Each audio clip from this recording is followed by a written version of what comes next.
Hello everyone, my name's Danielle and welcome to or back to my channel. Now, not only do I want to educate you guys all about diabetes and its links to skin conditions, but I thought it would be a great idea if I interviewed someone who's actually going through these changes themselves. So the other day I had the privilege of interviewing Samantha, who is a type 1 diabetes sufferer herself. In this interview, we discuss all things relating to her diabetes and she gives us an insight into how it feels to be a diabetic and suffering from these skin conditions. I just wanted to take some time to thank Sam again for helping me with my independent research project. She was an absolute delight to interview, as you guys are about to see. So without further ado, here is my conversation with diabetes sufferer Samantha. I hope you guys enjoy. Thank you so much for joining me on this series. I'm just going to ask you a series of questions just all about your diabetes. So obviously you yourself has diabetes. What type of diabetes do you have? Type 1 diabetes. Okay, beautiful. Yeah. So how long have you had diabetes for? How old were you when you were diagnosed? I was diagnosed in July of 2014. Oh, okay. So that's been, I think I just turned 13. Okay, yeah, beautiful. So Yeah. it was quite later in life. Yeah, so it wasn't something you were compared born to like with or the anything normal like that. diagnosis. Yeah. No, not at all. So I was way out of my like childhood years, going into teenage years, and then I was diagnosed. Oh my God, interesting. So tell me the story of how you found out. Was it like you went to a doctor's appointment and then it was just random, or like what was the story behind it? Well, I was actually on school camp. Yeah. And let me go back. So I was going to the toilet a lot. And going to bed at 10 o'clock, going to the toilet at 11, spilling a whole bottle of water, going to the toilet, filling up from the tap, drinking it by the time I get back to my room. And that was just constant. And I noticed it happening frequently throughout the year, but I just thought I was thirsty, you know what I mean? Of course, yeah. And then it just got more and more and more constant. Yeah. And then I actually went on school camp. And once I came back from the camp, I was really sick. Yeah. So went to the doctors for a cold, presumably. And then we just mentioned the symptoms of, fatigue, dizziness, lightheadedness, lots of toileting, very dry mouth, stuff like that. And then they just tested my blood sugar and they were like, time to go to the emergency department. You've got diabetes. Gosh. Oh my God. So you had to fully go to the emergency department and everything? Yeah.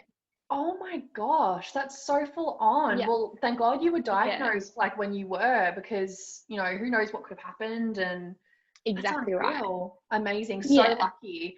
So how do you feel like diabetes affects your like everyday life? Well, look, it affects my day-to-day life, but I sort of just think of it as a chore, if that makes sense. Like it's something that I have to do. I can't not do it. Yeah. Obviously. So I have my good days and my bad days, but the goods outweigh the bads, which is good. So like you sort of have to think of the pros and the cons. And I personally try not to let it affect me. Of course. And how do you feel like it affected your life back when you were a kid, like when you were like just kind of found out? Yeah. So to be honest, I'd never heard of what diabetes was when I was a little 13-year-old Sam. It was quite overwhelming, and I sort of thought myself as different because obviously if you're diagnosed when you're like 7, 8, you haven't lived like long enough, if that makes sense. Whereas I knew what life was like before it, and then I'm like, well, this is my life now. So it was very hard for me to accept it. It was really hard, especially like talking to people about it, having to whip out your blood glucose machine and go check my sugars. I was very self-conscious of it, if that makes sense. Of course, because it would have been something that obviously you weren't born with it, so you had to like slowly adjust to this new life of like having diabetes. So of course that's going to naturally just like not be something that's easy to get used to, you know what I mean? Exactly right.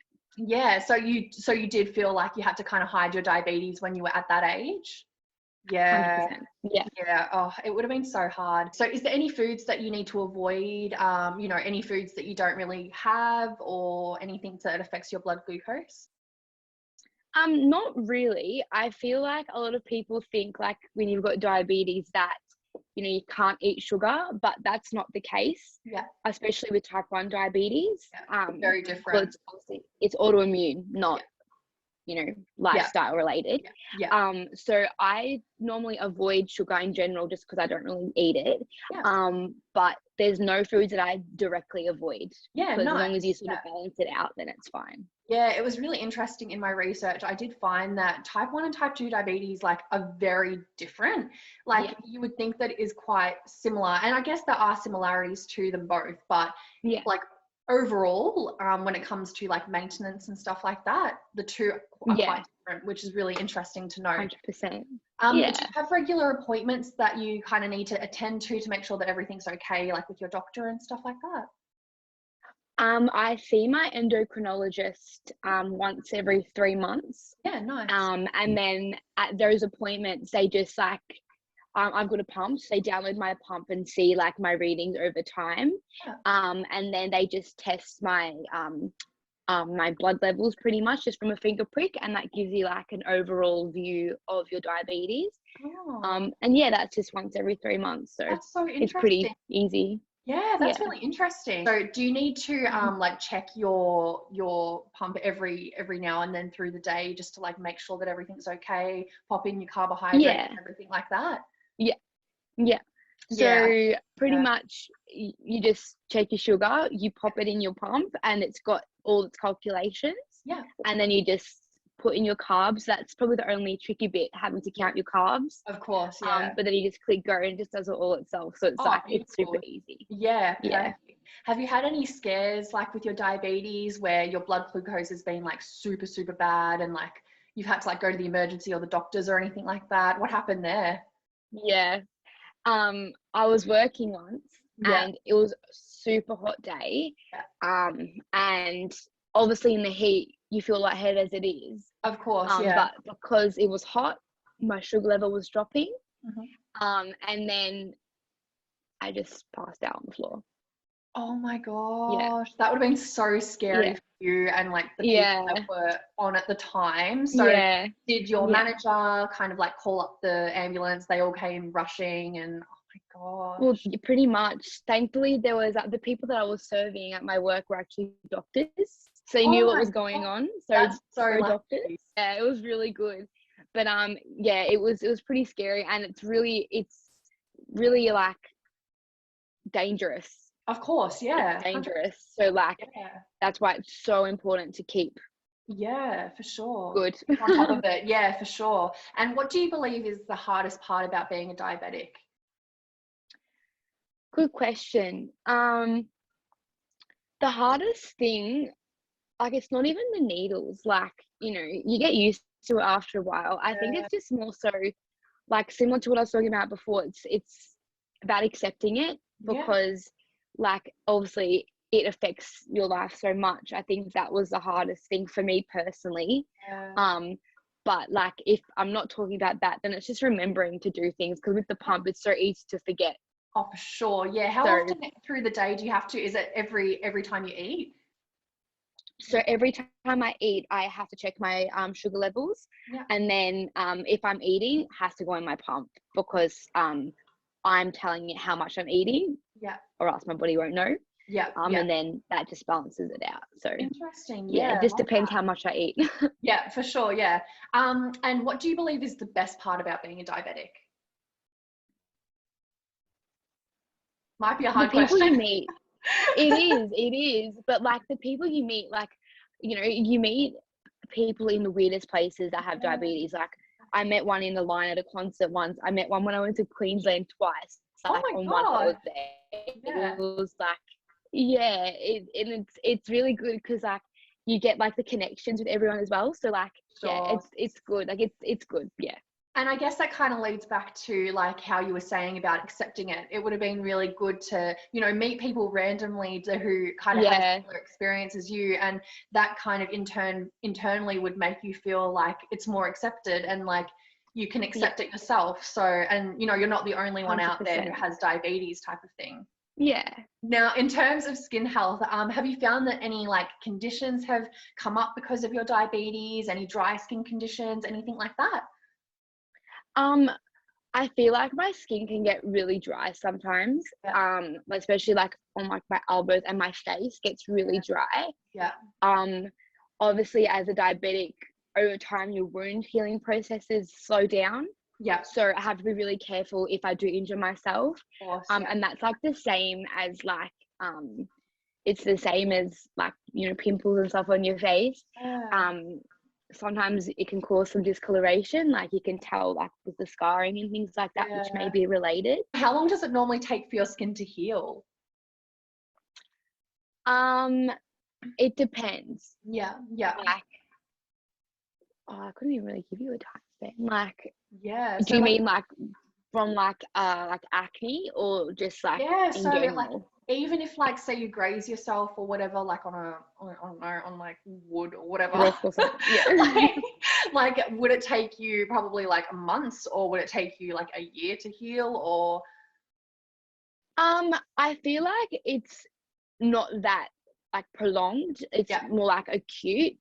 But it really depends. Like obviously if in like an area like your elbow, you move your joints all the time, so like that might heal quick for someone like you, but for me, I like have to leave my arm like that, or else it's gonna be even worse. And that's really important as well that you have to look out for, because as a diabetic, over time you can lose like your senses, like the touch in like your hands or your feet. So that's something that has to get looked at constantly as well, because you know, if you can't feel something on your foot and you step on a hot plate or something, you won't notice, and then that will take even longer to heal. So that's so full on. It's so different for people, I feel, with diabetes compared to like that of an average person, who like in terms of just like random things that we don't even think of, that diabetes, like people who have diabetes often suffer prolonged amounts of time with.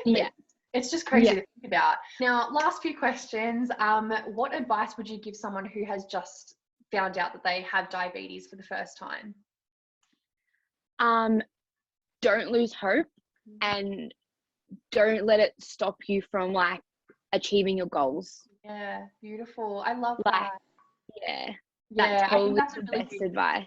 I think that's a really beautiful statement. Like, I think it would be quite hard to kind of get back into the rhythm of, you know, everyday life and everything like that once they're being diagnosed, because it's this whole new life, like you were talking about. You know, being diagnosed at 13, obviously, you know what life is like before diabetes compared to this whole new life that you have now. So I feel like that's really beautiful advice for someone who has just, you know, found out that they have diabetes. And do you feel like there should be more of a conversation around diabetes, so that it kind of, you feel a little bit more comfortable about your condition? I definitely feel like there needs to be more. I definitely feel like there needs to be more talk about the positive sides. Definitely. And definitely more talk about the differences, because there's lots of stuff about type 2 in the media, I personally feel like, compared to type 1. And that's why a lot of people get confused. 100%. For sure. I definitely found, even in my research, that a lot of, I think probably more so because a lot of skin conditions arise more so with someone who has type 2 diabetes, but a lot of my research kind of was around type 2 diabetes. So like you said, it's probably like, it would be amazing if there was more research out there and a lot more of a conversation surrounding type 1 diabetes. Definitely. And in terms of skin conditions, do you feel as though there should be more conversation around, like, you know, the possibility of having a skin condition that is linked to diabetes, you know, when you go in for your hospital visits and stuff like that?